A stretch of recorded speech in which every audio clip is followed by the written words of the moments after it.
নমস্কার বন্ধুরা, দুর্গাপুজোর আগেই কিন্তু পঞ্চায়েত কর্মীদের জন্য কিন্তু সুখবর চলে এসেছে। তুমি যদি পঞ্চায়েত কর্মী হয়ে থাকো তাহলে কিন্তু তোমার জন্য এই আপডেটটা। 38% ডিএ পাবেন এবং 1 অক্টোবর থেকে 2026 থেকে আরও কিন্তু 110 টাকা করে বৃদ্ধি পেতে চলেছে।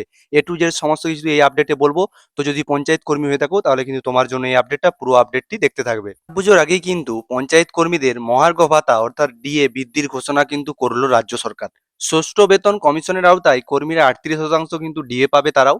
পঞ্চম বেতন কমিশনের আওতাভুক্ত ডিএ বেড়ে কিন্তু 223% কিন্তু হয়ে গিয়ে পঞ্চায়েত কর্মীদের জন্য কিন্তু বড়সড় সুখবর দিল কিন্তু নবান্ন। রাজ্য সরকারি কর্মচারীদের পাশাপাশি এবার কিন্তু ত্রিস্তরীয় পঞ্চায়েত ব্যবস্থার সঙ্গেও কিন্তু যুক্ত কর্মী এবং অবসরপ্রাপ্তদের মহার্ঘ ভাতা বা ডিএ বৃদ্ধির ঘোষণা আনুষ্ঠানিকভাবে ঘোষণা করলো কিন্তু পঞ্চায়েত ও গ্রামোন্নয়ন দপ্তর। গত 18 আগস্ট এই সংক্রান্ত একটি বিস্তারিত নির্দেশিকা কিন্তু জারি করা হয়েছিল।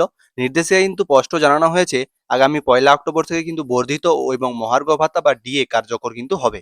এবং ষষ্ঠ বেতন কমিশনের সুপারিশ অনুযায়ী যে সমস্ত পঞ্চায়েত কর্মীরা সংশোধিত কাঠামোয় বেতন পান তাদের ক্ষেত্রে কিন্তু মহার্ঘ ভাতার হার নির্ধারিত করা হয়েছে 38%। এটা কিন্তু আমি ভিডিওর শুরুতেই কিন্তু বললাম এবং পুরো আপডেটটি এবং নোটিশটি তোমাদেরকে ভিডিওর মধ্যে দেখিয়ে দেবো। এবং ভাতা কিন্তু বেড়ে গিয়ে আগামী 1 অক্টোবর 2026 থেকে কিন্তু মূল বেতনের 38% হারে কিন্তু মহার্ঘ ভাতা প্রদান করা হবে। পঞ্চায়েত দপ্তরের বিজ্ঞপ্তি কিন্তু জারি হয়েছে এবং নোটিশটা কিন্তু আমি সাইডে দিয়ে দিয়েছি।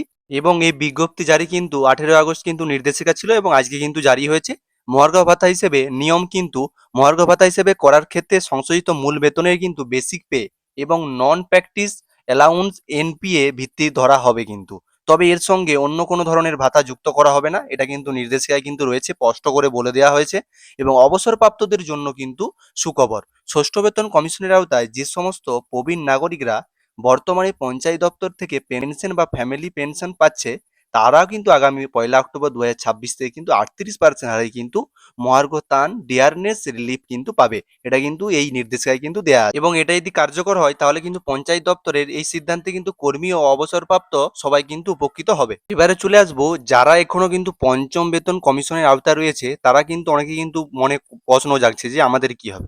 তাদের বলে দিই, পঞ্চম বেতন কমিশনের আওতাতে বেতন পাচ্ছে তাদের ক্ষেত্রে কিন্তু মহার্ঘ ভাতার হার কিন্তু এক ধাক্কায় অনেকটাই কিন্তু বাড়ানো হয়েছে। তাদেরকে বলে দিই, এই বিজ্ঞপ্তি অনুযায়ী কিন্তু পঞ্চম বেতন কমিশনের অধীনে থাকা পঞ্চায়েত কর্মীদের মহার্ঘ ভাতা কিন্তু 171% থেকে বাড়িয়ে এক লাফে কিন্তু 223% করা হয়েছে।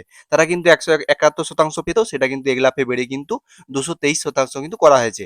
এই বর্ধিত হারে কিন্তু এই অক্টোবর মাস থেকে প্রথম দিন থেকে কিন্তু কার্যকর হবে, সেটা কিন্তু তোমাদেরকে বলে দিয়েছি ভিডিও শুরুতেই।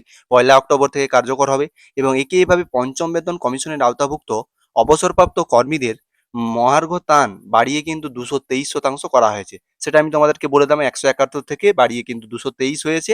এবং নির্দেশিকায় বলা হয়েছে যে যতদিন না তারা তাদের পেনশন কাঠামো সংশোধিত হচ্ছে ততদিন কিন্তু এই হারে তারা কিন্তু মহার্ঘ ত্রাণ পেয়ে যাবে। এবং আরো এই নির্দেশিকাতে বলা আছে যেসব পঞ্চায়েতের মজুরদের পারিশ্রমিক কিন্তু ন্যূনতম মজুরি কিন্তু আইন বা অন্য কোনো সংবিধিবদ্ধ থেকে নিয়মের দ্বারা কিন্তু নিয়ন্ত্রিত নয়, তাদের কিন্তু দৈনিক মজুরিতে আগামী কিন্তু 1 অক্টোবর থেকে 2026-এ এই 26 থেকে কিন্তু কার্যকর হবে।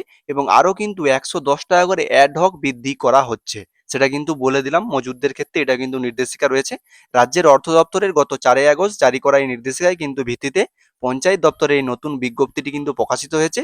এবং উৎসবের মরশুম অর্থাৎ দুর্গাপুজোর শুরু হওয়ার ঠিক মুখেই কিন্তু সরকারের এই সিদ্ধান্ত পঞ্চায়েত স্তরের হাজার হাজার কর্মী এবং তাদের পরিবারকে কিন্তু আর্থিকভাবে অনেকটা স্বস্তি দেবে।